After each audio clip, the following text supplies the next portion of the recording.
20واں سپارہ 13واں رکوع سورہ عنکبوت کی ابتدا سے۔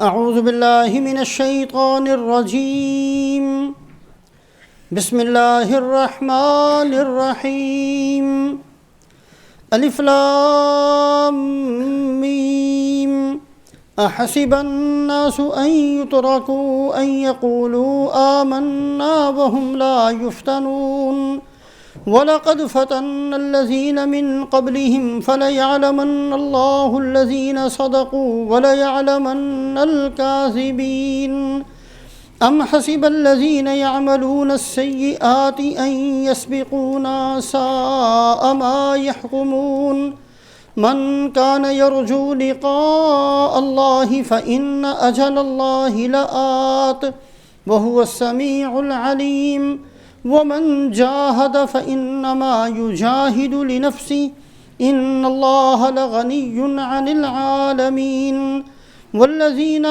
آمنوا وعملوا الصالحات لنكفرن عنهم سيئاتهم وَلَنَجْزِيَنَّهُمْ أَحْسَنَ الَّذِي كَانُوا يَعْمَلُونَ۔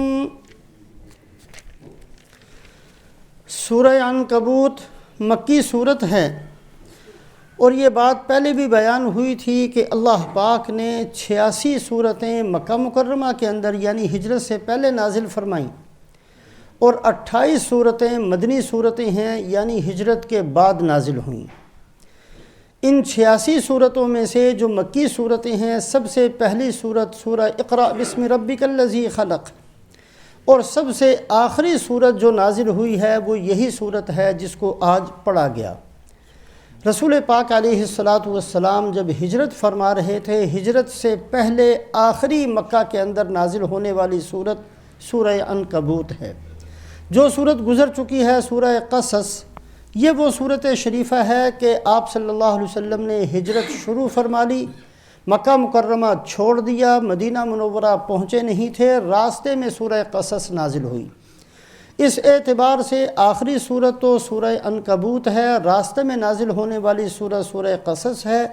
مدینہ منورہ پہنچنے کے بعد یعنی ہجرت کے بعد سب سے پہلی صورت جو نازل ہوئی ہے وہ سورہ مطففین ہے۔ ویل للمطففین، ہلاکت ہے ان لوگوں کے لیے جو ناپ تول میں کمی کرتے ہیں۔ چونکہ مدینہ کے اندر یہودی آباد تھے، اور یہودیوں کی بری عادتوں میں سے ایک انتہائی بری عادت یہ تھی کہ ناپ تول میں کمی کے بہت عادی تھے۔ اگر اپنا حق وصول کرنا ہوتا پورا وصول کرتے، اور اگر کسی کا حق ادا کرنا ہوتا تو اس میں کمی کر کے دیا کرتے۔ سب سے پہلی صورت شریفہ جو مدینہ منورہ پہنچنے کے بعد نازل ہوئی وہ سورہ مطففین ہے، اور سب سے آخری صورت جو مدینہ منورہ کے اندر نازل ہوئی وہ اذا جاء نصر اللہ والفتح سورہ نصر ہے۔ تو بہرحال 114 صورتوں میں سے 86 صورتیں مکی صورتیں ہیں اور 28 صورتیں مدنی صورتیں ہیں۔ یہ صورت شریفہ جس کی آج تلاوت کی گئی ہے ابتدائی آیات شریفہ کی، یہ مکی صورتوں میں سے سب سے آخر کے اندر نازل ہونے والی صورت ہے۔ اس کی ابتدا بھی اللہ پاک نے حروف مقطعات سے کی ہے۔ یہ بات بھی پہلے کئی دفعہ بیان ہو چکی کہ 29 صورتیں ایسی ہیں جن کی ابتدا حروف مقطعات سے ہے۔ احسب الناس ان یترکوا ان یقولوا آمنا وهم لا یفتنون۔ بڑے عجیب اور بہترین انداز سے اللہ پاک نے اس صورت شریفہ کو شروع فرمایا، اس لیے کہ مکی زندگی یہ وہ زندگی ہے جس میں حضرات صحابہ اکرام رضوان اللہ تعالی علیہم اجمعین نے ہر طرح کی تکلیف کو برداشت کیا۔ دھوپ کے اندر لٹایا گیا، پتھر کی چٹانیں سینے پر رکھ دی گئیں، لاتوں سے پکڑ کر گھسیٹا گیا، مارا گیا، نیزے مارے گئے، ہر طرح سے ان کو ستایا گیا۔ اللہ رب العزت نے اس صورت شریفہ کی ابتدا ہی اس انداز سے فرمائی ہے کہ یہ کوئی انوکھی چیز نہیں ہے۔ ایک آدمی ایمان کا دعویٰ کرے اور ایمان کا دعویٰ کرنے کے بعد اس کو چھوڑ دیا جائے اور اس کے اوپر کوئی امتحان نہ آئے اور اس کی کوئی آزمائش نہ ہو، یہ ہماری عادت اور ہماری سنت نہیں ہے۔ ہمیشہ سے ہماری عادت اور ہماری سنت یہ ہے کہ ایمان والوں کو ہم آزمایا کرتے ہیں۔ اس انداز سے اللہ رب العزت نے اس صورت شریفہ کو شروع فرمایا، احسب الناس ان یترکوا، کیا لوگ یہ گمان کرتے ہیں کہ ان کو چھوڑ دیا جائے گا، ان یقولوا آمنا، کہ وہ یہ کہہ دیں کہ ہم نے ایمان لے آئے، وہم لا یفتنون، اور ان کو آزمایا نہیں جائے گا، یعنی ایسا نہیں ہوگا۔ باقی اس کی مزید تفصیل اور تشریح کے لیے تھوڑی سی بات اور بھی سامنے رکھی جائے۔ حسیبہ کا معنی ہوتا ہے گمان کرنا، ایک ایسا یقین کا درجہ ہوتا ہے کہ ایک آدمی کسی دلیل کی وجہ سے کسی بات کو اپنے دل میں پختہ کر لیتا، اس کو تو کہتے ہیں یقین۔ اور اگر کوئی دلیل نہیں ہے، کوئی چیز واضح نہیں ہے، یقین کا درجہ تو نہیں ہے، لیکن گمان کا درجہ، پھر گمان کے اندر بھی 3 مختلف قسم کے درجات ہوتے ہیں۔ ایک درجہ تو گمان کا یہ ہوتا ہے کہ آدمی کسی بھی بنیاد پر کوئی غلط قسم کا گمان، غلط قسم کا نظریہ اپنے دل کے اندر بٹھا لے، اس کے پاس دلیل کوئی نہیں ہے، لیکن ویسے غلط قسم کی ایک بات ہے، لیکن اپنے دل میں اس کو پختہ کر کے بیٹھ جائے۔ اس کو کہتے ہیں عربی زبان میں اور قرآن پاک کی زبان میں زعم الذین کفروا ان لن یبعثوا، کافر لوگ اس بات کا گمان کرتے ہیں کیا ان کو دوبارہ زندہ نہیں کیا جائے گا۔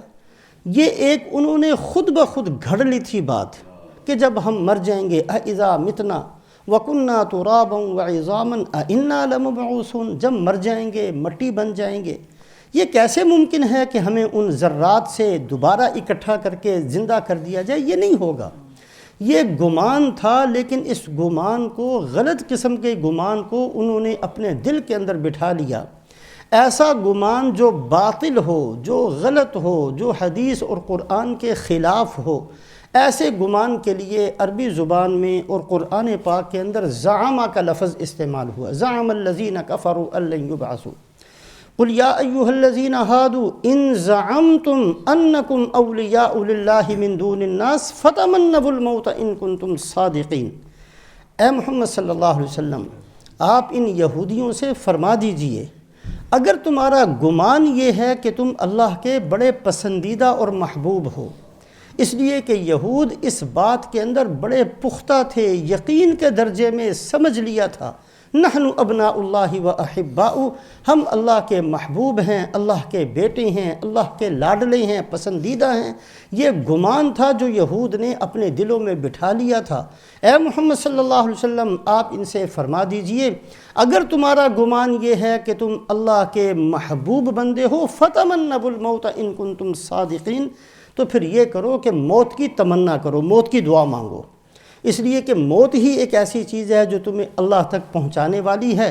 اگر تم اللہ کے پسندیدہ ہو، مرنے کی تمنا کرو تاکہ سیدھے اللہ تک پہنچ جاؤ۔ وَلَا يَتَمَنَّوْنَهُ أَبَدًا، اے محمد صلی اللہ علیہ وسلم ہرگز یہ اس کی دعا نہیں مانگیں گے۔ اس کا مطلب یہ ہے کہ یہ ایک باطل اور غلط قسم کا گمان تھا جو انہوں نے اپنے دل میں بٹھا لیا تھا۔ تو گمان کے 3 درجے، ایک درجہ یہ ہوتا ہے کہ ایک آدمی غلط قسم کا گمان، باطل گمان اپنے دل میں پختہ کر لے، ایسے گمان کے لیے زعم کا لفظ قرآن پاک کے اندر آتا ہے۔ دوسرا درجہ ہوتا ہے جس کا ظن کے ساتھ، ظن یا ظن کے ساتھ اللہ پاک نے اس کا ذکر فرمایا۔ یہ بھی ایسا گمان ہوتا ہے جس میں یقین تو نہیں ہوتا، دلیل کوئی نہیں ہوتی، لیکن عقیدے کے درجے میں، اعتقاد کے درجے میں پختہ طور پر ایک آدمی اس بات کا یقین کر کے بیٹھ جاتا ہے۔ ایسے گمان کے لیے ظن کا لفظ آتا ہے۔ وَعَلَى الثَّلَاثَةِ الَّذِينَ خُلِّفُوا حَتَّى إِذَا ضَاقَتْ عَلَيْهِمُ الْأَرْضُ بِمَا رَحُبَتْ وَضَاقَتْ عَلَيْهِمْ أَنفُسُهُمْ وَظَنُّوا أَن لَّا مَلْجَأَ مِنَ اللَّهِ إِلَّا إِلَيْهِ۔ اللہ پاک نے ان 3 صحابہ کا ذکر فرمایا جو غزوہ تبوک سے رہ گئے تھے۔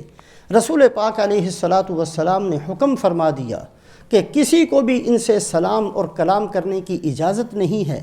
اب یہ 3 صحابہ بڑی سختی اور بڑی شدت کے ساتھ زندگی گزار رہے تھے۔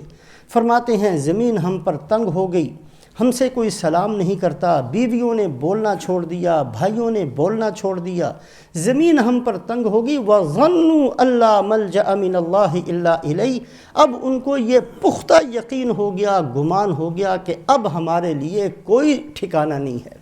اس حالت میں مر گئے تو پتہ نہیں ہمارا کیا حال ہوگا۔ اب ہمارے لیے کوئی نجات کا راستہ نہیں، اتنا بڑا گناہ اور اتنی بڑی غلطی ہم کر چکے ہیں کہ اب کوئی نجات کی صورت۔ وَظَنُّوا أَلَّا مَلْجَأَ مِنَ اللَّهِ إِلَّا إِلَيْهِ ثُمَّ تَابَ عَلَيْهِمْ لِيَتُوبُوا، اللہ نے پھر رحم فرمایا اور ان کی توبہ کو قبول کیا۔ تو ایسا گمان جو عقیدے کا درجہ بن جائے، اعتقاد کا درجہ بن جائے، ایسے گمان کے لیے قرآن پاک میں ظن کا لفظ آیا۔ وَعُرِضُوا عَلَىٰ رَبِّكَ صَفًّا لَقَدْ جِئْتُمُونَا كَمَا خَلَقْنَاكُمْ أَوَّلَ مَرَّةٍ بَلْ زَعَمْتُمْ، یہ زعمتم کا لفظ ہے کہ تم لوگ یہ سمجھتے ہو کہ ہمیں دوبارہ نہیں اٹھایا جائے گا۔ ظن ایسے گمان کے لیے آتا ہے جو اعتقاد کے درجے میں پہنچ جائے۔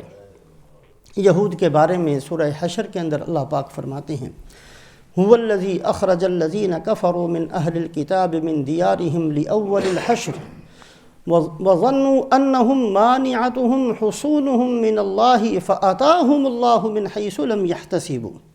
مدینے کے اندر یہود نے بڑے بڑے اپنے قلعے بنائے ہوئے تھے، بڑے مضبوط قسم کے، اور گمان یہ کر لیا تھا، عقیدہ یہ ان کا بن گیا تھا، اتنے پختہ قسم کے قلعے، یہ مسلمان بیچارے قسم و پرس کتنی ہی ترقی کر لیں، کہیں بھی پہنچ جائیں، ہمارے قلعوں سے ہمیں کیسے نکال سکتے ہیں؟ ہم اپنے قلعوں کے اندر محفوظ ہیں۔ وَظَنُّوا أَنَّهُمْ مَانِعَتُهُمْ حُصُونُهُمْ مِنَ اللَّهِ فَأَتَاهُمُ اللَّهُ مِنْ حَيْثُ لَمْ يَحْتَسِبُوا، اللہ پاک نے ان سے وہ خالی کروا کے دکھائے اور ان کا مالک مسلمانوں کو بنا دیا۔ یہ ایسا گمان تھا جو عقیدے کے درجے میں ان کا بن چکا تھا۔ اس کی اور بھی بہت ساری مثالیں ہیں۔ تیسرا گمان کا درجہ وہ ہوتا ہے کہ ایک آدمی فوری طور پر ایک نظریہ قائم کر لیتا، اس کا عقیدہ نہیں بنتا، کبھی تو خوش فہمی کے اندر اور کبھی کسی مصیبت میں پھنس کر فوری طور پر ایک نظریہ بنا لیتا ہے۔ ایسے گمان کے لیے حسیبہ کا لفظ قرآن پاک کے اندر آتا ہے، جیسے یہاں بھی اللہ پاک نے ذکر فرمایا، اور بھی کئی جگہ کے اندر یہ لفظ قرآن پاک کے اندر مذکور ہے۔ ام حسبتم ان تدخلوا الجنہ ولما یأتکم مثل الذین خلوا من قبلکم مستهم البأساء والضراء وزلزلوا حتی یقول الرسول والذین آمنوا معه متی نصر اللہ۔ کیا تم یہ سمجھتے ہو کہ سیدھے جنت میں پہنچ جاؤ گے؟ تمہارے پاس ان لوگوں کی مثالیں نہیں پہنچیں جن کو جھنجھوڑ دیا گیا، جن کو بہت ستایا گیا اور انہوں نے بڑی تکلیفیں برداشت کیں، اتنی تکلیفیں برداشت کیں، اتنی تکلیفیں برداشت کیں، حتی یقول الرسول والذین آمنوا معه متی نصر اللہ، رسول بھی چیخ اٹھے، ماننے والے بھی چیخ اٹھے، اے اللہ تیری مدد کا وعدہ ہے، آخر کب پورا ہوگا تیری مدد کا وعدہ؟ پھر اللہ کی مدد آتی ہے۔ یہ نہ سمجھ لینا کلمہ پڑھ لیا سیدھے جنت میں چلے جائیں گے، چونکہ بہت ساری احادیث طیبہ کے اندر یہ ذکر موجود ہے، جس نے لا الہ الا اللہ پڑھا دخل الجنہ، جنت میں چلا جائے گا۔ اب اس قسم کی آیات اور احادیث کو سن کر ایک نظریہ بندہ بنا لیتا ہے کہ میرا صرف کلمہ پڑھنا کافی ہے۔ ایسے گمان کے بارے میں حسیبہ کا لفظ اللہ پاک ذکر فرماتے ہیں۔ ام حسب الذین اجترحوا السیئات ان نجعلهم كالذین آمنوا وعملوا الصالحات سواء محیاهم ومماتهم ساء ما يحکمون۔ کیا تم لوگ یہ سمجھتے ہو کہ جیسے دنیا کے اندر برے کام کرنے والے بھی اور نیک کام کرنے والے بھی اکٹھے رہتے ہیں؟ نیک کام کرنے والا بیچارہ رات دن محنت کرتا ہے، نیکی کرتا ہے، اس کی کمر ٹوٹ جاتی ہے، اس کی مصیبتیں بڑھ جاتی ہیں، اور پھر بھی اسی کے ساتھ ملا ہوا رہتا ہے برائی کرنے والا، گناہ کرنے والا، عیاشیاں کرنے والا، حرام کھانے والا اور ہر طرح کی لذتیں حاصل کرنے والا بھی اسی صف کے اندر ہے، اور دوسرا بندہ جس نے بیچارے نے بڑی تکلیفیں برداشت کی وہ بھی وہیں کھڑا ہے۔ کیا تم یہ سمجھتے ہو کہ آخرت میں بھی ایسے ہی ہو جائے گا؟ تمہارا یہ گمان ہے کہ دنیا کے اندر جیسے سارے اکٹھے ہیں آخرت میں بھی ایسے ہی اکٹھا ہو جائے گا؟ ام حسب الذین اجترحوا السیئات ان نجعلهم كالذین آمنوا وعملوا الصالحات سواء محیاهم ومماتهم ساء ما يحکمون۔ یہ تمہارا فیصلہ غلط ہے، ایسا نہیں ہوگا۔ ہم ایک ایک چیز کو دیکھتے ہیں۔ اب ایک آدمی ظاہری طور پر جب یہ دیکھتا ہے، اور ایک دن نہیں، 2 دن نہیں، 1 مہینہ نہیں، 2 مہینے نہیں، سال ہا سال اس کی زندگی کے سامنے یہ بات آتی ہے کہ نماز پڑھنے والا بیچارہ نمازیں پڑھتا چلا جا رہا ہے، عیاشیاں کرنے والا عیاشیاں کرتا چلا ہے، دونوں ایک جیسے ہیں، تو یہ نظریہ بن جاتا ہے کہ شاید اسی کا نام زندگی ہے اور شاید آخرت کے اندر بھی ایسا ہوگا۔ اللہ فرماتے نہیں ہوگا ایسا ہم نہیں کریں گے۔ یہ آزمائش ہے دنیا کے اندر، اسی طریقے ایسے موقعوں کے اندر حسیبہ کا لفظ ذکر فرماتا ہے کہ ظاہری حالات کو دیکھ کر ایک آدمی اپنے دل میں ایک گمان بنا لے، وہ گمان حقیقت کے مطابق نہیں ہوا کرتا۔ فلا يحسبن اللہ غافلا عما يعمل الظالمون، کبھی بھی یہ گمان نہ کرنا کہ اللہ پاک غافل ہے ظالموں کے عملوں سے۔ جب آپ دیکھتے ہو کہ ایک ظالم ظلم پر ظلم کرتا چلا جا رہا ہے، اس کی کوئی پکڑ نہیں ہے، کوئی اس کی رسی کھینچنے والا نہیں ہے، کوئی اس کا ہاتھ پکڑنے والا نہیں ہے، اس کو کوئی بیماری اس پر مسلط نہیں ہوتی، کسی قسم کے مال کے اندر اس میں کوئی کمی نہیں آتی، اس کی سرکشی بڑھتی چلی جا رہی ہے اور اس کا ظلم بڑھتا چلا جا رہا ہے، یہ گمان نہ کر لینا کہ اللہ کو پتہ ہی نہیں ہے اس کے ظلم کا۔ فلا تحسبن اللہ غافلا عما يعمل الظالمون انما یؤخرهم الى اجل مسمى، اللہ پاک کی حکمت مسلط ہے، تھوڑی ڈھیل دیتے ہیں، اللہ غافل نہیں ہے۔ فلا تحسبن اللہ مخلف وعدہ رسلا، جو اللہ اپنے رسولوں سے وعدہ کرتے ہیں کبھی اس کی وعدہ خلافی نہیں کریں گے۔ بار بار آزمائشوں سے یہ نہ سمجھ بیٹھنا کہ اللہ نے وعدہ بھلا دیا ہے، اللہ معاذ اللہ وعدہ خلافی کرتے ہیں، ایسا نہیں کریں گے۔ تو بہرحال ایسا گمان جو حالات اور وقتی طور پر جو انسان جس حالات میں گزرتا ہے اس کی وجہ سے دماغ کے اندر ایک گمان پیدا ہو جاتا ہے جو حقیقت نہیں ہوتا، اس کے لیے حسیبہ کا لفظ اللہ پاک قرآن میں ذکر فرماتے ہیں۔ ان باتوں کو سامنے رکھتے ہوئے اب آیات شریفہ کی تفسیر کی طرف۔ احسب الناس ان یترکوا ان یقولوا آمنا وہم لا یفتنون، کیا لوگ یہ سمجھتے ہیں کہ ان کو چھوڑ دیا جائے گا صرف اس بات پر کہ وہ کہیں آمنا، ہم ایمان لے آئے، وہم لا یفتنون، اور ہماری طرف سے کوئی آزمائش نہیں ہوگی؟ ایسا گمان نہ کر کے بیٹھ جانا۔ جب کلمہ پڑھا آزمائشیں شروع ہو جائیں گی۔ اشد الناس بلاء الانبیاء ثم الامثل فالامثل، سب سے زیادہ آزماتے ہیں ہم نبیوں کو، اور پھر جتنا جتنا نبی کے ساتھ مشابہت اختیار کرو گے آزمائشیں بڑھتی چلی جائیں گی۔ جیسے دنیا کے اندر پرائمری کا امتحان بہت آسان ہے، لیکن جو یونیورسٹی کے امتحان ہیں اور اس کے اندر جو اعلیٰ درجے کے امتحانات ہیں بڑے مشکل ہوتے ہیں۔ اسی طریقے سے جتنا جتنا مقام اور مرتبہ انسان کا بڑھتا چلا جاتا ہے اس کی آزمائشوں میں اضافہ ہوتا چلا جاتا ہے۔ سب سے زیادہ تکالیف نبیوں پر آتی ہیں، اور رسول پاک علیہ الصلاۃ والسلام فرماتے ہیں اوذیت فی اللہ ما لم یؤذ فیہ احد، مجھے تو اتنا ستایا گیا کہ کسی نبی کو بھی اتنا نہیں ستایا گیا۔ وَأُخِفْتُ فِي اللَّهِ مَا لَمْ يُخَفْ فِيهِ أَحَدٌ، مجھے ایسا خوف زدہ کیا گیا جو کسی اور کو نہیں کیا گیا۔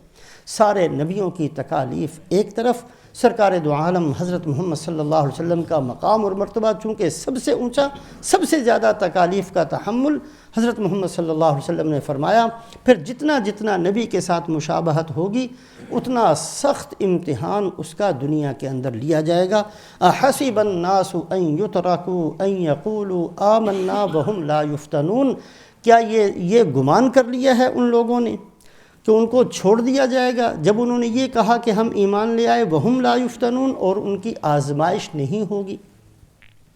دوسرا لفظ یہاں یفتنون کا ہے، یفتنون، فتنے میں نہیں ڈال دیا جائے گا۔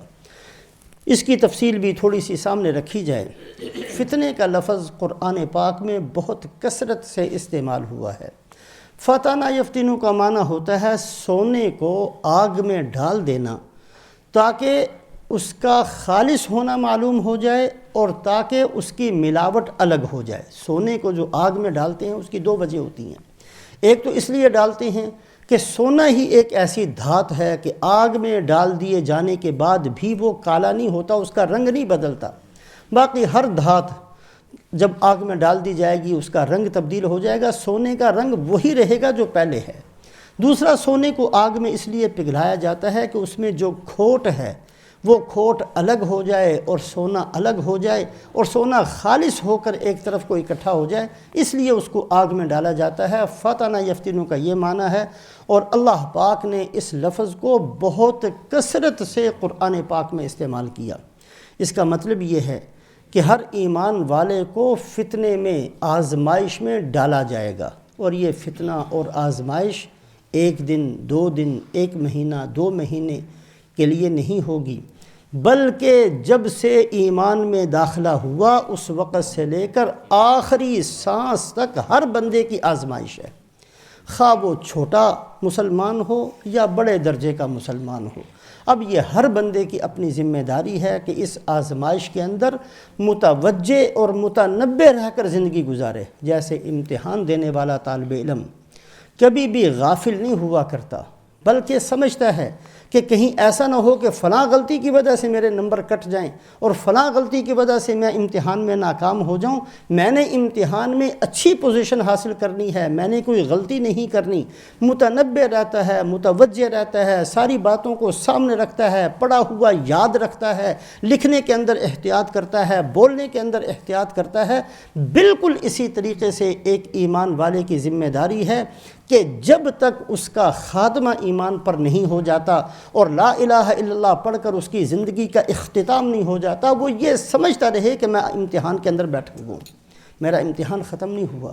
وَهُمْ لَا يُفْتَنُونَ، یہ امتحان ہر آن، ہر گھڑی، ہر لمحہ، ہر رات، ہر دن، ہر سفر میں، ہر حضر میں، کھاتے ہوئے، پیتے ہوئے، سوتے ہوئے، ہر آن، ہر گھڑی ایمان والے کا امتحان ہے۔ وَهُمْ لَا يُفْتَنُونَ، یہ نہ سمجھ لینا کہ تمہیں آزمائش میں نہیں ڈالا جائے گا۔ فتنہ یفتنو، اس لفظ کو اللہ پاک بہت ساری جگہوں پر اپنی ذات کی طرف منسوب کرتے ہیں، یعنی امتحان ہم لیں گے۔ اور اللہ پاک کی طرف سے جو امتحان ہوتا ہے اس کی بہت ساری صورتیں ہوتی ہیں۔ کبھی تو اللہ پاک کسی نعمت کو دے کر امتحان لیتے ہیں۔ وَلَا تَمُدَّنَّ عَيْنَيْكَ إِلَىٰ مَا مَتَّعْنَا بِهِ أَزْوَاجًا مِّنْهُمْ زَهْرَةَ الْحَيَاةِ الدُّنْيَا لِنَفْتِنَهُمْ فِيهِ، اے محمد صلی اللہ علیہ وسلم آپ ان لوگوں کی طرف ایک نظر بھر کر بھی نہ دیکھیے جن کو ہم نے دنیا بہت ساری دے دی ہے، اور یہ اس لیے بہت ساری دنیا ہم نے دے دی ہے لِنَفْتِنَهُمْ فِيهِ، تاکہ ہم ان کو آزمانا چاہتے ہیں دنیا دے کر۔ انما اموالکم و اولادکم فتنہ، تمہارے مال اور تمہاری اولادیں تمہارے لیے آزمائش ہیں۔ تو اللہ کا ایک نظام، ایک صورت آزمانے کی یہ ہے کہ اللہ پاک مختلف نعمتیں دے کر بندوں کو آزماتے ہیں، مال دے کر آزماتے ہیں، اولاد دے کر آزماتے ہیں، عہدہ دے کر آزماتے ہیں، مختلف صورتوں سے اللہ پاک نعمتیں دے کر آزماتے ہیں۔ اور کبھی اللہ پاک یہ کرتے ہیں کہ نعمتیں لے کر آزماتے ہیں۔ صحت لے لی، اب آزمائش ہو رہی ہے، مال دیا تھا واپس لے لیا، یہ اس کی آزمائش ہے۔ جیسا کہ اگلی آیت شریفہ کے اندر فرمایا وَلَقَدْ فَتَنَّ الَّذِينَ مِن قَبْلِهِمْ، تمہیں بھی آزمائیں گے، پچھلوں کو بھی ہم نے آزمایا ہے۔ یعنی مصیبت میں ڈال کر، نعمت چھین کر اللہ پاک ایسا بھی آزماتے ہیں۔ اور تیسری صورت اللہ پاک کی طرف سے آزمائش کی یہ ہوتی ہے وَكَذَلِكَ فَتَنَّا بَعْضَهُمْ بِبَعْضٍ لِيَقُولُوا أَهَٰؤُلَاءِ مَنَّ اللَّهُ عَلَيْهِمْ مِن بَيْنِنَا أَلَيْسَ اللَّهُ بِأَعْلَمَ بِالشَّاكِرِينَ، اللہ فرماتے ہیں کہ ہم بعض کو بعض کے ساتھ بھی آزماتے ہیں۔ کبھی تو اللہ نعمت دے کر آزما رہے ہیں، کبھی نعمت لے کر، کبھی آپس میں بندوں کا اختلاط ایسا ہو جاتا ہے، ملاپ ایسا ہو جاتا ہے، معاملات آپس کے ایسے ہو جاتے ہیں کہ اللہ پاک بندوں کو بندوں کے ساتھ آزماتے ہیں۔ اس آیت، یہ سورہ انعام کی آیت شریفہ ہے۔ اس سے پہلے رسول پاک علیہ السلام کو جو حکم دیا گیا وَلَا تَطْرُدِ الَّذِينَ يَدْعُونَ رَبَّهُمْ بِالْغَدَاةِ وَالْعَشِيِّ يُرِيدُونَ وَجْهَهُ مَا عَلَيْكَ مِنْ حِسَابِهِمْ مِنْ شَيْءٍ وَمَا مِنْ حِسَابِكَ عَلَيْهِمْ مِنْ شَيْءٍ فَتَطْرُدَهُمْ فَتَكُونَ مِنَ الظَّالِمِينَ۔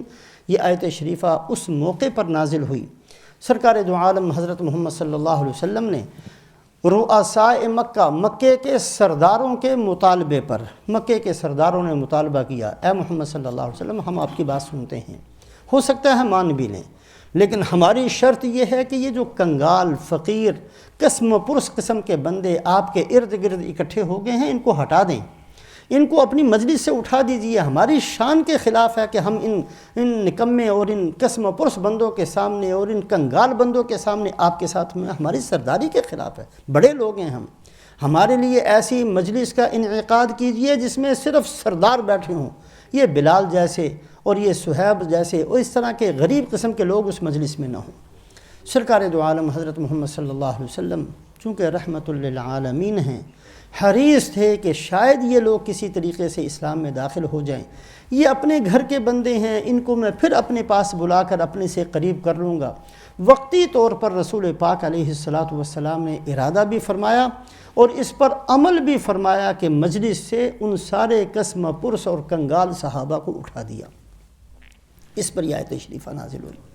وَلَا تَطْرُدِ الَّذِينَ يَدْعُونَ رَبَّهُمْ بِالْغَدَاةِ وَالْعَشِيِّ، اے محمد صلی اللہ علیہ وسلم ایسے لوگوں کو مجلس سے نہ اٹھائیے جو بیچارے دن میں بھی اللہ کو یاد کرتے ہیں، رات کو بھی اللہ کو یاد کرتے ہیں، رات اور دن اللہ کی یاد میں لگے ہوئے ہیں، ایسے ان کا مقام بہت اونچا ہے، ان کو آپ نہ اٹھائیے اپنی مجلس سے۔ جن کے لیے اٹھا رہے ہیں ان کا کیا پتہ انہوں نے قبول کرنا بھی ہے کہ نہیں کرنا، ان لوگوں کو آپ اپنی مجلس سے نہیں اٹھا سکتے۔ یہ پہلی آیت۔ اس کے بعد فرمایا وَكَذَلِكَ فَتَنَّا بَعْضَهُمْ بِبَعْضٍ لِيَقُولُوا أَهَؤُلَاءِ مَنَّ اللَّهُ عَلَيْهِمْ مِنْ بَيْنِنَا، یہ تو ہماری عادت ہے، سنت ہے، ہمیشہ سے ہمارا طریقہ ہے کہ ہم بعض بندوں کو بعض بندوں کی وجہ سے آزماتے ہیں۔ جو رؤسائے مکہ ہیں ان کی آزمائش ہے کہ ان لوگوں نے دنیا کے چند ٹکوں کو ہی سب کچھ سمجھ لیا۔ ان کے نزدیک اس بات کی کوئی قدر و قیمت نہیں ہے کہ ایک آدمی اللہ کی ماننے والا ہے، اس بات کو یہ کوئی اہمیت نہیں دیتے کہ ایک آدمی اپنی ساری خواہشات چھوڑ کر نبی کی فرما برداری میں لگا ہوا ہے۔ ان کے نزدیک بس یہی سب کچھ ہے کہ ان کے پاس 2 پیسے آ گئے یا ان کے پاس چھوٹی سی سرداری آ گئی، یہ اپنے آپ کو کیا سمجھ کر بیٹھے ہیں، یہ ان کی آزمائش۔ اور اسی طریقے سے ان مسلمانوں کی بھی آزمائش ہے کہ کہیں یہ اپنے قسم پرس ہونے کی وجہ سے یہ تو نہیں سمجھتے کہ اللہ نے ہمیں کیا دیا، ناشکری کے اندر تو مبتلا نہیں ہوتے، یہ اس نعمت کو بڑی نعمت سمجھتے ہیں کہ نہیں جو ہم نے ان کو دی ہے۔ تو دونوں کو اللہ فرماتے ہیں بعض بندوں کو بعض بندوں کی وجہ سے ہم آزماتے ہیں۔ تو اللہ کی طرف سے جب بھی آزمائش کا فتنے کا لفظ آئے گا اس کا معنی اور مطلب یہ ہوگا کہ جیسے سونے کو آگ میں ڈال دیا جاتا ہے اس کی کھوٹ کو دور کرنے کے لیے، یا سونے کو آگ میں ڈال دیا جاتا ہے اس کے خالص ہونے کا علم حاصل کرنے کے لیے اللہ کی طرف سے آزمائش ہوگی۔ بندوں کو امتحانات اور مصائب اور مصیبتوں کے اندر اس لیے ڈالا جائے گا تاکہ ان بندوں کا ایمان پتہ چل جائے، ان کے خالص ہونے کا علم ہو جائے، اور ان کے اندر اگر کچھ کھوٹ آ گئی ہے، کوئی دنیا کی محبت آ گئی ہے، کوئی تھوڑی بہت ان کے اندر کمی کوتاہی آ گئی ہے، تو ان مصیبتوں کی وجہ سے جیسے بھٹی کے اندر ڈال کر سونے کو خالص کر لیا جاتا ہے، ان ساری کھوٹ سے ان کو خالص کر لیا جائے۔ تو اللہ کی طرف سے جو آزمائش ہوگی جو ہر آن اور ہر گھڑی ہوتی ہے، اس کا مطلب یہ ہوگا۔ اسی لفظ کا فتنہ کا لفظ کا اللہ پاک نے اس کو منسوب کیا ہے شیطان کی طرف بھی۔ یا بنی آدم لا یفتننکم الشیطان، شیطان تمہیں فتنے میں نہ ڈال دے۔ جب یہ شیطان کی طرف منسوب ہوگا شیطان تمہیں فتنے میں نہ ڈال دے، اس کا مطلب یہ ہے کہ شیطان تمہیں اللہ سے دور نہ کر دے، شیطان تمہارے اندر کھوٹ کو نہ داخل کر دے، شیطان تمہیں دین سے ایک طرف کو نہ کر دے۔ اور اسی طریقے سے یہ لفظ کفار کے لیے بھی اللہ پاک نے استعمال کیا، ان الذین فتنوا المؤمنین والمؤمنات، وہ کافر لوگ جو ایمان والوں کو فتنے میں مصیبتوں میں ڈالتے ہیں، ان کو ستاتے ہیں، ان کو تنگ کرتے ہیں، وہاں بھی اللہ پاک نے فتنہ کا لفظ استعمال کیا۔ اور اس کے لیے اللہ پاک نے خود ہی اس چیز سے بچنے کے لیے بڑی بہترین اور بہت ہی جامع قسم کی دعا سکھائی۔ قرآنی دعائیں جو ہیں بڑی اہم ہیں، اللہ ہمیں توفیق دے۔ قرآنی دعاؤں کو ضرور یاد کرنا چاہیے، قرآنی دعائیں سب سے اہم، اور دوسرے درجے میں رسول پاک علیہ الصلاۃ والسلام نے اپنی امت کو جو دعائیں مانگ کر سکھائی ہیں، صبح کی، شام کی، اٹھتے وقت، سوتے وقت، کھاتے وقت، پیتے وقت، اور ایسی ساری دعائیں، ان کا اہتمام کرنا چاہیے۔ ہم مسلمان ہیں، ساری خیریں اللہ کے نبی صلی اللہ علیہ وسلم نے اپنے لیے اپنی امت کے لیے مانگی ہیں، سارے شرور سے پناہ مانگی ہے، ساری خیریں ہمیں مل سکتی ہیں اگر ہم ان کلمات کو یاد کر لیں، سارے شرور سے ہم بچ سکتے ہیں اگر رسول پاک علیہ الصلاۃ والسلام کی بتائی ہوئی دعائیں یاد کر لیں۔ قرآنی دعائیں بڑی اہم ہیں، ان میں سے ایک دعا ہے ربنا لا تجعلنا فتنة للقوم الظالمین، اے اللہ ظالم لوگوں کے لیے ہمیں فتنہ نہ بنا، ظالم لوگوں کے لیے ہمیں فتنہ نہ بنا۔ 3 معنی اس کے مفسرین بیان فرماتے ہیں۔ ایک معنی تو یہ ہے ربنا لا تجعلنا فتنة للقوم الظالمین، اے اللہ ظالم لوگوں کے لیے ہمیں فتنہ نہ بنا۔ کیا مطلب؟ کہیں ایسا نہ ہو کہ ہماری کسی بے اصولی کی وجہ سے یا ہماری کسی بے دینی کی وجہ سے یہ ظالم لوگ دین سے اور دور ہو جائیں، اے اللہ ہمیں ایسا نہ بنانا۔ کبھی ایسا نہ ہو کہ ہم کسی کی گمراہی کا سبب بن جائیں۔ اللہم اجعلنا ہادین مہتدین، اے اللہ ہمیں بھی ہدایت پر رکھ اور ہماری وجہ سے دوسروں کو بھی ہدایت نصیب فرما۔ اللہم اجعلنا ہادین مہتدین غیر ضالین ولا مضلین، اور اللہ اس سے بھی ہماری حفاظت فرما کہ ہم خود دین کو چھوڑ دیں یا ہماری وجہ سے کوئی دین کو چھوڑ دے۔ یہ دعاؤں کا اہتمام بہت ضروری ہے، اللہ ہمیں توفیق نصیب فرمائے۔ ربنا لا تجعلنا فتنة للقوم الظالمین، اے اللہ ظالم لوگوں کے لیے ہمیں فتنہ نہ بنا دیجئے۔ ایک معنی اس کا یہ ہے کہ ہماری کسی غلطی کی وجہ سے، ہماری کسی کوتاہی کی وجہ سے، ہماری کسی وقت میں خواہشات کا اتباع کرنے کی وجہ سے، ہماری کسی بے دینی کی وجہ سے کبھی ایسا نہ ہو کہ ظالم لوگ اور زیادہ دین سے دور چلے جائیں کہ اچھا اگر دیندار ایسے ہوتے ہیں تو ہمیں کیا ضرورت ہے دین کو اختیار کرنے کی۔ اے اللہ ایسا نہ بنا، ایک معنی اس کا یہ۔ دوسرا معنی ربنا لا تجعلنا فتنة للقوم الظالمین، اے اللہ ظالم لوگوں کے لیے ہمیں آزمائش اور فتنہ نہ بنا۔ اس کا معنی یہ ہے کہ ہم اتنے کمزور اور اتنے ضعیف ہمیں نہ بنا دے کہ جب چاہیں ظالم لوگ ہمیں ختم کر دیں، اور جب چاہیں ظالم لوگ ہمیں تہس نہس کر دیں، صفحہ ہستی سے مٹا دیا جائے، اور اے اللہ کوئی ہماری آواز نہ ہو۔ اتنا بے بس اور اتنا بے کس اور اتنا اپنی نصرت اور مدد سے محروم ہمیں نہ کر دینا کہ ظالم لوگ ہمارے اوپر مسلط ہو کر ہمارا صفایا کر دیں۔ ایک معنی اس کا یہ ہے ربنا لا تجعلنا فتنة للقوم الظالمین۔ تو اللہ پاک نے یہ بہترین قسم کی دعا سکھائی۔ تو بہرحال فتنہ کا معنی بھی مختلف معنوں کے اندر یہ آتا ہے، مین یہی ہے، بنیادی طور پر یہی ہے کہ سونے کو آگ میں ڈالنا تاکہ اس کا کھرا اور کھوٹا ہونا معلوم ہو جائے، اور اگر اس کے اندر کھوٹ ہے تو وہ کھوٹ اس کی دور ہو جائے۔ ایک فتنے کا لفظ ہے کہ انسان خود اپنے آپ کو فتنے میں ڈالتا ہے، یہ بڑا سخت قسم کا ایک مرحلہ ہے، اللہ ہماری حفاظت فرمائے۔ قیامت والے دن پل صراط کے اوپر سے گزرتے ہوئے ایمان والے بھی منافقین بھی اکٹھے چلیں گے۔ ینادونہم الم نکم معکم قالوا بلا ولکنکم فتنتم انفسکم، یہ اللہ پاک نے سورہ حدید کے اندر اس کو ذکر فرمایا۔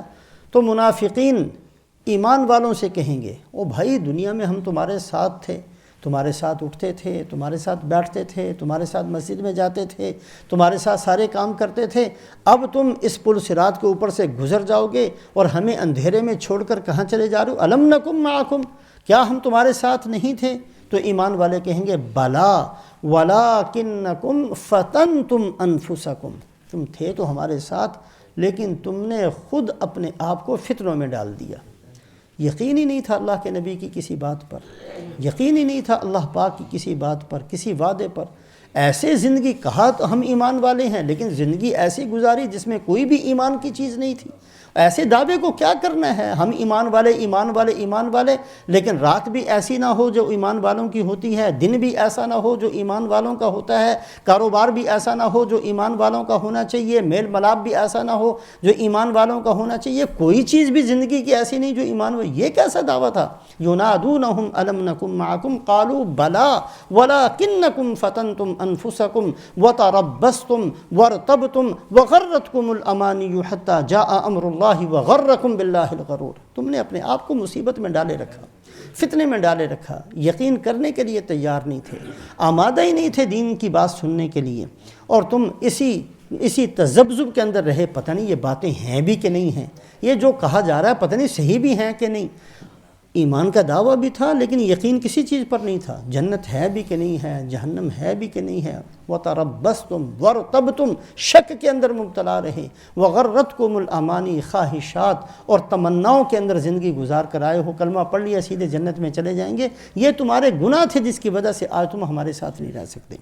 تو بہرحال فتنے کا لفظ یہ بڑا جامع قسم کا لفظ ہے۔ اللہ پاک فرماتے ہیں کہ یہ نہ سمجھ لینا کہ صرف یہ کہہ دینے سے کہ ہم ایمان والے ہیں تمہیں چھوڑ دیا جائے گا اور تمہیں کسی آزمائش کے اندر مبتلا نہیں کیا جائے گا۔ جب تک زندگی موجود ہے آزمائش موجود رہے گی، یہاں تک کہ انسان کا اختتام ہو جائے، اس کی زندگی ختم ہو جائے۔ ہر آن، ہر گھڑی، ہر لمحہ ہر مسلمان کے لیے آزمائش اور امتحان کا وقت ہے۔ اللہ ہمیں اس میں سے کامیاب فرمائے۔ وَلَقَدْ فَتَنَّا الَّذِينَ مِن قَبْلِهِمْ فَلَيَعْلَمَنَّ اللَّهُ الَّذِينَ صَدَقُوا وَلَيَعْلَمَنَّ الْكَاذِبِينَ۔ اللہ فرماتے ہیں تم سے پہلے لوگوں کو بھی ہم نے آزمایا ہے، اور یہ آزمائش اس لیے ہے تاکہ اللہ معلوم کر لیں کہ سچے کون ہیں جھوٹے کون ہیں۔ اللہ کا علم تو ہے، جب تک اللہ آزماتے نہیں اللہ تو پہلے سے جانتے ہیں۔ یہاں یعلمن اللہ کا معنی یہ ہے اللہ ظاہر کر دے، اللہ خود تو جانتے ہیں، لوگوں کو بھی اللہ بتا دیں کہ یہ وہ بندہ ہے جو سچ بولنے والا تھا، سچا آدمی تھا، جو اس نے کہا وہ کر کے دکھایا ہے، جو ایمان کی بات کہی ایمان پر چل کے دکھایا ہے، ہر تکلیف ہر مصیبت کو سہتا چلا گیا، اور کوئی مصیبت اور کوئی تکلیف اس کو ایمان سے دور نہ کر سکی، کوئی خواہش اس کو ایمان کے رکاوٹ نہ بن سکی۔ یہ لوگوں کو اللہ پاک بتا دیں اور ظاہر کر دیں۔ فَلَيَعْلَمَنَّ اللَّهُ الَّذِينَ صَدَقُوا وَلَيَعْلَمَنَّ الْكَاذِبِينَ، اللہ ظاہر کرنا چاہتے ہیں کہ ان میں سے سچا کون ہے، ان میں سے جھوٹا کون ہے۔ ام حسب الذین یعملون السیئات ان یسبقونا ساء ما یحکمون، یہاں بھی وہی حسیبہ کا لفظ ہے جو پہلے گزر چکا، کہ یہ لوگ یہ گمان کرتے ہیں جنہوں نے برے کام کیے ان یسبقونا، کہ ہم سے بچ جائیں گے، ہم ان پر قدرت نہیں پائیں گے، یہ گمان کر کے بیٹھے ہیں۔ دنیا کے اندر دیکھتے ہیں کتنے جرم کیے، کسی کو پتہ ہی نہیں چلنے دیا۔ یہ بڑی ہوشیاری سمجھی جاتی ہے کہ ایک آدمی جرم کرے اور ایسا عیار مکار شاطر بن کر جرم کرے کہ کسی بڑے سے بڑے قانون والے ادارے کو بھی پتہ نہ چل سکے اس نے جرم کیا۔ بلکہ آج کل تو یہ ایک مستقل طور پر ایک محنت ہوتی ہے، بیٹ دا سسٹم، ایسا کرو کہ وکیل جانتے ہوئے کہ یہ مجرم ہے پھر بھی ہاتھ نہ ڈال سکے، پولیس والے جانتے ہوئے کہ اس نے یہ جرم کیا پھر بھی ہاتھ نہ ڈال سکے۔ آج کل تو جرائم کی دنیا کے اندر اس کو کمال سمجھا جاتا ہے کہ ایک آدمی جرم کرے اور اس انداز سے کرے کہ سارے پھنس جائیں وہ بچ جائے۔ اللہ فرماتے ہیں ہمارے بارے میں یہ گمان نہ کرنا، ام حسب الذین یعملون السیئات ان یسبقونا، کیا گناہ کرنے والے اور برے کام کرنے والے یہ سمجھ کر بیٹھ گئے ہیں ان یسبقونا، ہم سے بھی بچ جائیں گے۔ ساء ما یحکمون، بہت برا فیصلہ ہے، ہم سے نہیں بچ سکتے، ہم تو ایک ایک سے واقف ہیں۔ یومئذ تعرضون لا تخفی منکم خافیہ، تم سب کے سب ہمارے سامنے پیش کیے جاؤ گے، تم میں سے کوئی چھپ نہیں سکے گا۔ یوم لا ینفع مال ولا بنون، نہ چھپ سکو گے نہ رشوت دے کر بچ سکو گے۔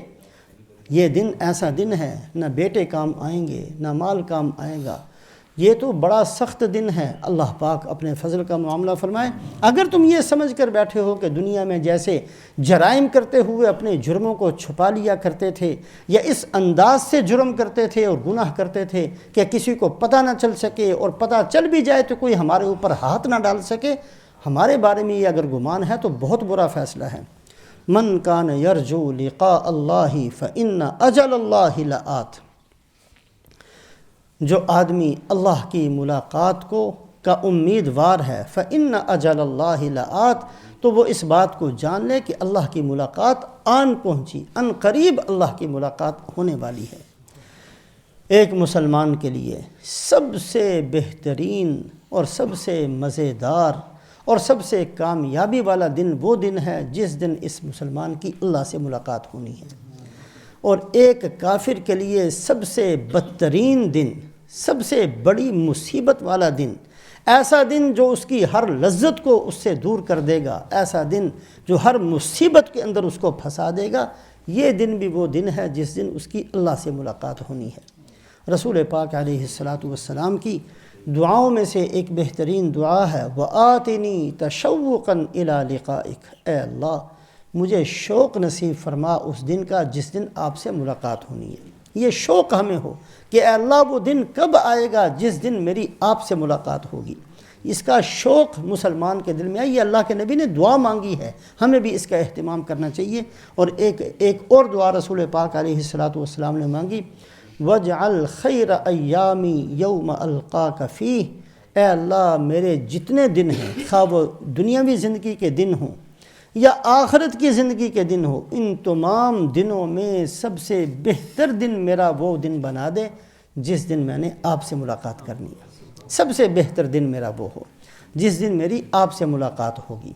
اور یہ کوئی زبانی جمع خرچ نہیں ہے، بلکہ اللہ پاک نے قرآن پاک کی مختلف آیات شریفہ کے اندر نشانیاں بتائی ہیں کہ جو اللہ کی ملاقات کے امیدوار ہیں ان کی زندگی کیسے ہوگی، اور جو امیدوار نہیں ہیں ان کی زندگی کیسے ہوگی۔ من کان یرجو لقاء ربی فلیعمل عملا صالحا ولا یشرک بعبادت ربہ احدا، کہ جو آدمی اللہ کی ملاقات کے امیدوار ہیں ان کی زندگی تو ایمان اور اعمال صالحہ کے ساتھ گزرتی ہے، اور جن کو کوئی امید نہیں ہے، جن کو پتہ ہی نہیں ہے کہ اللہ سے ملاقات ہونی بھی ہے یا نہیں ہونی، ان کی حالت کیا ہوتی ہے؟ ان الذین لا یرجون لقاءنا ورضوا بالحیات الدنیا وطمأنوا بها، وہ بالکل دنیا میں مطمئن ہو کر بیٹھ گئے، دیکھتے ہیں روزانہ لوگ مرتے ہیں، قبروں میں پہنچ جاتے ہیں، پھر بھی کوئی پرواہ نہیں ہے، پھر بھی یاد نہیں ہے کہ ہم نے بھی قبر میں جانا ہے۔ ورضوا بالحیات الدنیا، دنیا میں بڑے خوش ہیں، مطمئن ہیں، جی واہ واہ دنیا بڑی اچھی مل گئی ہے، بڑا اچھا بنگلہ مل گیا، بڑے اچھے پیسے مل گئے، بڑی اچھی بڑی بہترین، اسی پر خوش، کبھی نہیں سوچا کہ ایک آنے والی زندگی بھی ہے، کبھی نہیں سوچا کہ قبر کے گڑھے میں بھی ہم نے جانا ہے۔ ان الذین لا یرجون لقاءنا ورضوا بالحیات الدنیا وطمأنوا بها، تو اللہ پاک فرماتے ہیں یہ حالت ہوتی ہے ان بندوں کی جو اللہ کی ملاقات کو سامنے نہیں رکھتے، ان کی یہ حالت ہوتی ہے۔ فَنَذَرُ الَّذِينَ لَا يَرْجُونَ لِقَاءَنَا فِي طُغْيَانِهِمْ يَعْمَهُونَ، ہم بھی ایسے لوگوں کو چھوڑ دیا کرتے ہیں، سرکشی میں بھٹکتے رہے جن کو ہماری ملاقات کی کوئی امید نہیں۔ اور دوسری جگہ فرمایا کہ ہم بھی ان کو بھول جاتے ہیں جیسے وہ ہمیں بھول گئے۔ فَذُوقُوا بِمَا نَسِيتُمْ لِقَاءَ يَوْمِكُمْ هَذَا اِنَّا نَسِينَاكُمْ وَذُوقُوا عَذَابَ الْخُلْدِ بِمَا كُنْتُمْ تَعْمَلُونَ، اچھا ہمیں بھول گئے تھے، آج ہم نے بھی تمہیں بھلا دیا، چکھو اس عذاب کو، رہو اس مصیبت کے اندر۔ اللہ ہماری حفاظت فرمائے۔ فرمایا جو آدمی اللہ کی ملاقات کا امیدوار ہے فَإِنَّ أَجَلَ اللَّهِ لَآتٍ، وہ سمجھ لے کہ اللہ کی ملاقات آنے والی ہے۔ جو ایمان والے بیچارے قسم پرسی کی زندگی گزارتے ہیں، مصیبتوں کا تحمل کرتے ہیں، پریشانیوں کو سہتے ہیں، ہر قسم کی بات سنتے ہیں، ہر ایک تکلیف کو سہ جاتے ہیں، برداشت صرف اس امید پر کہ اللہ ہمیں بدلہ دیں گے، وہ اس بات کے امیدوار رہیں کہ ہمارے پاس بدلے کے لیے بہت کچھ ہے۔ فَإِنَّ أَجَلَ اللَّهِ لَآتٍ، اللہ کی ملاقات عنقریب آنے والی ہے۔ وَهُوَ السَّمِيعُ الْعَلِيمُ، اللہ غافل نہیں ہیں، اللہ سن بھی رہے ہیں، اللہ جانتے بھی ہیں، ایک ایک تکلیف کو جانتے ہیں، گن گن کر اللہ بدلہ دیں گے۔ اللہ جانتے ہیں اس میرے بندے نے فلاں کی کڑوی کسیلی میرے لیے برداشت کی ہے، اس میرے بندے نے بھوک میرے لیے برداشت کی ہے، اس میرے بندے نے پیاس میرے لیے برداشت کی ہے، یہ راتوں کو اٹھا ہے صرف مجھے راضی کرنے کے لیے، بستر اس نے چھوڑا ہے صرف میرے لیے، راتوں کو آنسو بہائے ہیں میرے لیے۔ وَهُوَ السَّمِيعُ الْعَلِيمُ، میں سنتا بھی ہوں، میں جانتا بھی ہوں، اور اگر میری ملاقات کے امیدوار ہو فَإِنَّ أَجَلَ اللَّهِ لَآتٍ وَمَنْ جَاهَدَ فَإِنَّمَا يُجَاهِدُ لِنَفْسِهِ، ایک بات کو یاد رکھنا کہ جس نے محنت اور کوشش کی ہے وہ اپنے لیے کی ہے، کوئی یہ سمجھ کر محنت نہ کرے کہ ہماری محنتوں سے، ہماری عبادتوں سے اللہ کو کوئی فائدہ پہنچے گا۔ اگر ساری کی ساری دنیا کے انسان علی افجر قلب رجل اتنے نافرمان ہو جائیں، جو دنیا کا سب سے بڑا نافرمان ہے، سارے ویسے بن جائیں، تو میرے ملک میں، میری حکومت میں ذرہ برابر کمی نہیں آئے گی۔ اور اگر سارے کے سارے انسان بہترین عبادت کرنے والے بن جائیں، میرا ملک نہیں بڑھے گا۔ من جاہد فإنما یجاہد لنفسی، اگر کوئی آدمی کوشش محنت کر رہا ہے اپنے لیے کر رہا ہے۔ ان اللہ لغنی عن العالمین، اللہ پاک بے پرواہ ہیں تمام جہانوں سے، کسی کی اللہ کو کوئی پرواہ نہیں۔ اللہ کی صفت ہے قدردانی کرتے ہیں، قدردانی کی وجہ سے بدلہ دیتے ہیں، بڑھا چڑھا کر دیتے ہیں، محتاج نہیں ہیں، ضرورت مند نہیں ہیں، کسی کی عبادت نہ کرنے کی وجہ سے اللہ کا کوئی نقصان نہیں، اللہ بے پرواہ ہیں۔ والذین آمنوا وعملوا الصالحات لنکفرن عنہم سیئاتہم ولنجزینہم احسن الذی کانوا یعملون، اور وہ لوگ جنہوں نے ایمان اور اعمال صالحہ کو اختیار کیا، ہم ان کے گناہوں کا کفارہ بنا دیں گے۔ حضرت عمرو بن العاص رضی اللہ تعالیٰ عنہ کا قصہ بڑا مشہور ہے۔ حضرت عمرو بن العاص یہ فاتح مصر ہیں، اونچے درجے کے صحابہ میں سے ہیں۔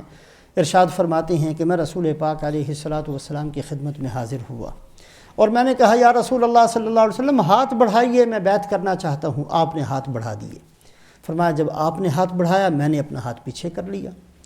آپ نے فرمایا کیا ہوا؟ میں نے کہا جی میں بعد میں ہاتھ بڑھاؤں گا، پہلے میری شرط ہے، اور میری شرط یہ ہے کہ جتنے میں نے گناہ کیے ہیں اور جتنے میں نے غلطیاں کی ہیں وہ ساری کی ساری میری معاف ہونی چاہیے، پھر میں ایمان کو قبول کرتا ہوں، یہ میری شرط ہے۔ آپ نے فرمایا یا عمر اما علمت یا عمر ان الاسلام یہدم ما کان قبلہ والہجرت تہدم ما کان قبلہا والحج یہدم ما کان قبلہ. اسلام تو سارے گناہوں کو ختم کر دیتا ہے. جو بندہ اسلام میں داخل ہوا اس کے سارے گناہ معاف ہو گئے. جس نے ہجرت کی اس کے سارے سابقہ گناہ معاف ہو گئے. جس نے حج کیا اس کے سارے سابقہ گناہ معاف ہو گئے. تو حضرت عمرو بن العاص فرماتے ہیں پھر میں نے بیعت کی اور اس کے بعد فرمایا کرتے تھے میرے اوپر 3 حالتیں آئی ہیں. ایک حالت تو ایسی تھی اگر میں اس حالت میں مر جاتا مجھے یقین ہے میں سیدھا جہنم میں چلا جاتا. اور میری حالت وہ تھی جو میری کفر کی حالت تھی. اس کفر کی حالت کے اندر پوری زمین پر سب سے زیادہ دشمنی میرے دل میں رسول پاک علیہ الصلوۃ والسلام کی تھی. اگر میں مر جاتا سیدھا جہنم میں پہنچ جانا تھا. پھر اللہ نے میرے ساتھ احسان کا معاملہ فرمایا, میرے اوپر فضل فرمایا. رسول پاک علیہ الصلوۃ والسلام کی خدمت میں حاضر ہوا, اور جب میں حاضر ہوا اور میں نے آپ کے ہاتھ میں ہاتھ ڈالا ہے, میں قسم کھا کر کہتا ہوں پوری زمین میں جتنی محبت آپ کی میرے دل میں تھی کسی اور کی نہیں تھی. اسی وقت اگر میرا انتقال ہو جاتا میں نے سیدھے جنت میں پہنچ جانا تھا, کوئی شک نہیں تھا.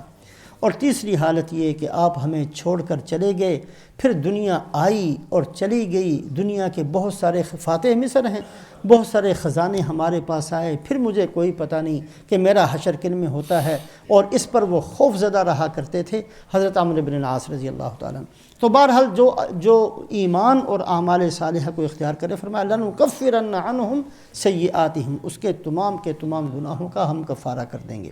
ایک حدیث پاک کے اندر آتا ہے ایک بوڑھا آدمی لاٹھی کے سہارے سے رسول پاک علیہ الصلوۃ والسلام کی خدمت میں حاضر ہوا اور آ کر عرض کیا یا رسول اللہ ان لی غدرات و فجرات فہل یغفر لی. اے اللہ کے نبی صلی اللہ علیہ وسلم, اب تو میں بوڑھا ہو گیا ہوں لیکن جوانی کی حالت میں نے بہت بڑے بڑے گناہ کیے ہیں, میں نے بڑے دھوکہ بازیاں کی ہیں, بڑا لوگوں کو ستایا ہے, بہت میں نے نافرمانیاں کی ہیں. آج میں بوڑھا ہو گیا کسی کام کا نہیں رہا, کیا میرے سارے گناہ معاف ہو جائیں گے؟ آپ نے فرمایا کہ تو اس بات کی گواہی دیتا ہے کہ اللہ کے علاوہ کوئی معبود نہیں. کہا یا رسول اللہ میں اس بات کی گواہی دیتا ہوں اللہ کے علاوہ کوئی معبود نہیں اور آپ اللہ کے بندے اور رسول ہیں. فرمایا تیرے سارے گناہ معاف ہو جائیں گے. والذین آمنوا وعملوا الصالحات لنکفرن عنہم سیئاتہم, ہم ان کے تمام گناہوں کو معاف کر دیں گے. ولنجزینہم احسن الذی کانوا یعملون, اور جتنے وہ عمل کر کے آئیں گے اس کا اس سے بڑھا چڑھا کر بدلہ دیں گے. قاعدہ قانون کی بات تو یہ ہے کہ جتنا عمل ہو اتنا بدلہ دیا جائے. ایک آدمی نے 60 سال عبادت کی ہے تو 60 سال کے لیے اس کو جنت مل جائے, 10 سال عبادت کی ہے 10 سال کے لیے جنت مل جائے. لیکن اللہ پاک کا خزانہ بہت وسیع ہے. اللہ پاک کم سے کم 10 کے برابر اجر دیں گے اور جنت دیں گے تو ہمیشہ کے لیے دیں گے. یہ ہے وَلَنَجْزِيَنَّهُمْ أَحْسَنَ الَّذِي كَانُوا يَعْمَلُونَ, جتنا عمل کیا تھا اتنا نہیں بلکہ اس سے بڑھا چڑھا کر ہم ضرور بے ضرور بدلہ دیں گے. اللہ پاک جو کچھ ہم نے پڑھا ہے اس پر عمل کرنے کی ہم سب کو توفیق نصیب فرمائے. اللهم صل على سيدنا ومولانا محمد وعلى آل سيدنا ومولانا محمد وبارك وسلم. ربنا ظلمنا أنفسنا وإن لم تغفر لنا وترحمنا لنكونن من الخاسرين. ربنا آتنا في الدنيا حسنة وفي الآخرة حسنة وقنا عذاب النار. سبحان ربك رب العزة عما يصفون وسلام على المرسلين والحمد لله رب العالمين برحمتك يا أرحم الراحمين.